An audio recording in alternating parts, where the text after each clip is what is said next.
Welcome to the Life of Purpose. Today we're continuing to look at how to live an authentic Christian life. And we're drawing these lessons from the Sermon on the Mount, and particularly we're starting with the Beatitudes that we find in Matthew 5, the Gospel of Matthew chapter 5.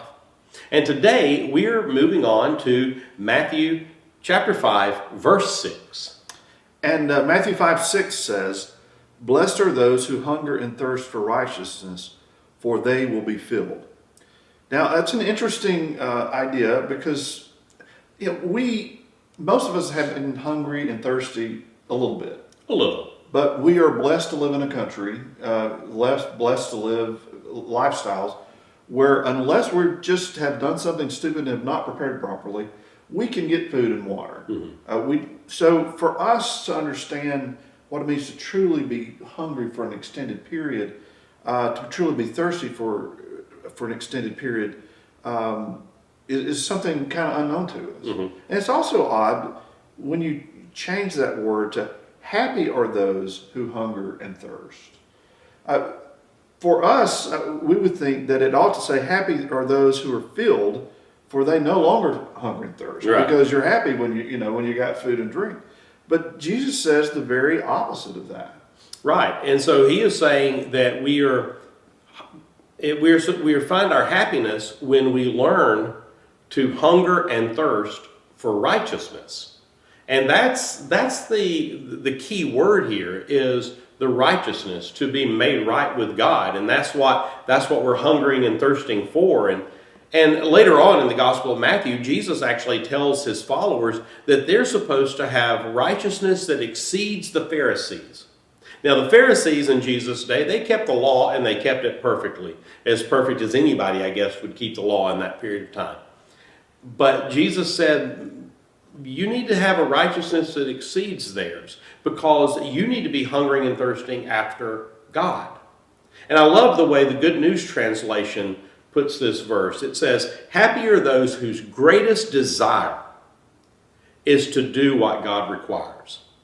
And I think that's where Jesus was aiming us in this verse, and how to lead an authentic Christian life is where we hunger and thirst, where what we truly desire is to do what God requires of us, what God calls us to do, how God calls us to live. My professor in college used to say that the word righteousness really means right relatedness to God. And so happy are those who hunger and thirst for right relatedness to God because they will be filled. And so our focus becomes that. The only time that in my life really long term was thirsty was my first experience of going out of the country. I was in college and we went to Belize before Belize was a tourist destination, and it was a mission trip, and we were there for a while. And we had to purify our own water. They didn't have bottled water. You had to literally purify it with a hand pump for 20 people. And, for 10 days, that's a lot of that's a lot of work. That's a lot of work. And so to supplement, we could drink Cokes. Now, I love Cokes, but in Central American and foreign countries, you have to be careful even with the ice, because the ice has water, and so that can be impure. Right. So started having to drink Cokes that were hot, which for me was not desirable, but didn't really have anything else I could drink. And so it was odd. After I came back, it took me several years to really build back up, the love to drink Coke, because it was a reminder. Very rarely do we experience that sense of thirsting or hunger for an extended period. But Jesus says that it's blessed. Now, we have hungerings and thirstings, we have longings in our lives that we, not literal hungering and thirsting, but symbolic or more what St. John of the Cross would call attachments. And they're a natural part of life. They're natural just as hungry and thirsty is. So when a baby sort of wants and sees something jingling or bright, they reach out for it. And as they get a little older, they want a toy, and they throw a tantrum because they didn't get a toy, and there's this longing, I've got to have that toy. If I don't have that toy, the world's going to come to an end. Or as you get a little bit older, you want to go on this trip with your friends to the beach, and you got That's all whatever that it matters. takes, whatever That's it all takes. that matters. That's what I got to get done. And so there's nothing wrong with those longings, but Jesus is saying here those longings, and what St. John of the Cross said, they don't ultimately lead to being ultimately filled. Yeah. And so we have to recognize early in life that those are there, they're okay, but they need to be subjugated, they need to be secondary to something much deeper, which is hungering and thirsting for the right relationship. Right. I mean, St. Augustine one time said that you have made us for yourself, and our hearts are restless till they find their rest in you. And so, I mean, that's how Augustine understood this hungering and thirsting for righteousness, that our hearts only rest when they find their rest in a relationship with God. And so hungering for righteousness should be at the heart of our life, not something on the periphery, not something that we only do occasionally, or only when it's convenient, or only when it fits in with all the other wants and wishes and longings in our life. But it's supposed to be the primary, because when we hunger and thirst for righteousness, then it has a profound way of shaping our life.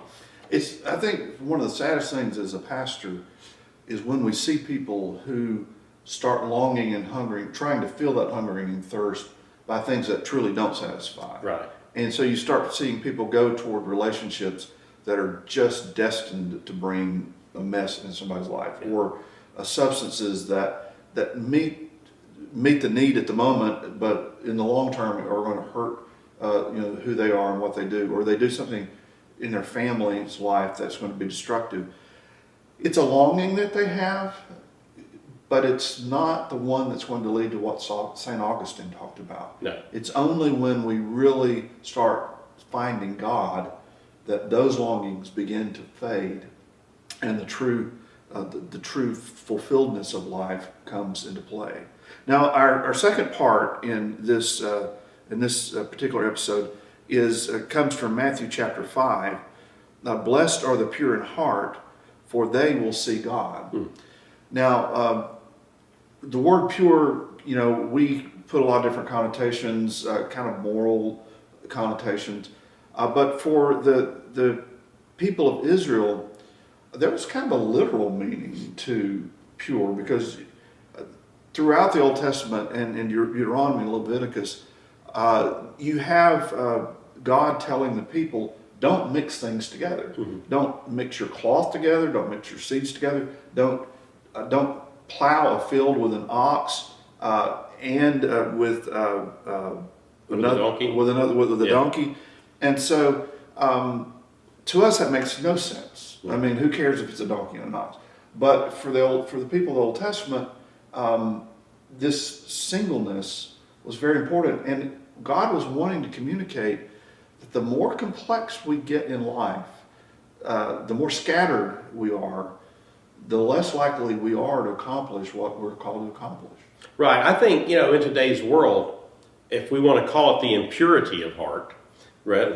He's telling us our happiness comes with the pure of heart. The impurity of heart may be one of the issues that we struggle with the most in our world and our culture, because we end up acting a certain way in certain situations, and even talking a certain way in other situations. And so we end up very complicated, and we almost have to remember how we respond and how we react and how we relate depending on where we are. And sometimes we forget and we get them mixed up, and we're told to be pure in heart. And in the New Testament, the word for pure, the Greek word, is katharos. And it is where we get words like cathartic and catharsis and things like that. But in Jesus' day, the Greeks used it to simply mean clean. And it was like to describe soiled clothes that had been washed and they're now clean. And they also used it to describe grain, when you would take grain and you would winnow it, and you would have the chaff that would blow away, and now it's good. And they also used it, oddly enough, to describe an army when it had been all of the discontented or ineffective soldiers were gone. The ones that didn't really need to be in the army that was good, that was considered to be katharos, and that's the word that's used here. And the Danish philosopher Soren Kierkegaard once said that purity of heart, this idea is that we are to will one thing. And so it means this utter singleness of life, this utter single purpose of life. It's not being different to different people in different situations, and where at church you're the church person, but the night before you were not the church person. And so it is finding that singleness in life so that you're able to focus on God. I had a friend in high school who was very athletic and just nicest guy. And he, as we were playing in 8th and 9th grade, he was just one of those people who could catch anything. I mean, any kind of pass that was thrown to him in football. I played football. I mostly went to football practice. I don't think I really ever played in football, but I practiced a lot. But he when he was hit 9th grade, 10th grade, he also realized he was good at golf. And, living where we live in Alabama, the football's a big thing. And so people would celebrate you for being a great football player. But he transitioned away from football to golf because he realized that his chances of really having a long-term career and he was a pro golfer for a while, or getting a full scholarship was if he could quit doing all the other stuff and just focus on golf. And it worked for him. So often in life we have so many good opportunities, but when we're not focused, then we're not able to find the opportunity that really can change our life. And so God says, blessed are those who find that purity, for they shall see God. Now, they shall see God. What does that mean? Yeah, I mean, that's the big part of this is, blessed are the pure in heart, for they shall see God. That's massive. I mean, it's pretty big. Seeing God is pretty big. Not many people do it. Not many people do it. But think about it. If you're a person that you're out with a friend and your friend is a bird watcher, and suddenly you haven't even noticed a single bird, but your friend keeps telling you there's a red-breasted whatever and there's a black-tailed whatever, and you didn't even notice the birds. Or you're out with a friend who knows nature, and so they're pointing out this kind of tree and that kind of flower, and you don't even notice the trees and flowers because you're just on your way doing, thinking your thoughts, doing your thing. I bet you also know people who, when you're with them, they point out God.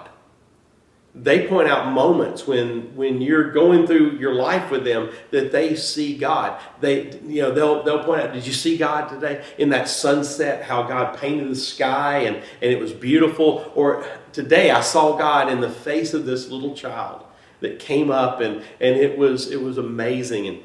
And they see God everywhere. And so when we're hungering and thirsting for righteousness, when that's what our real desire is to be in that relationship with God, and when we're pure of heart, when we're single-minded, we want to follow God, then we are filled with the things of God, and we even get a chance to see God at work and in action in our lives, in our world. And truly, if we do that, then we experience a life that is blessed, happy, and filled with purpose. Absolutely.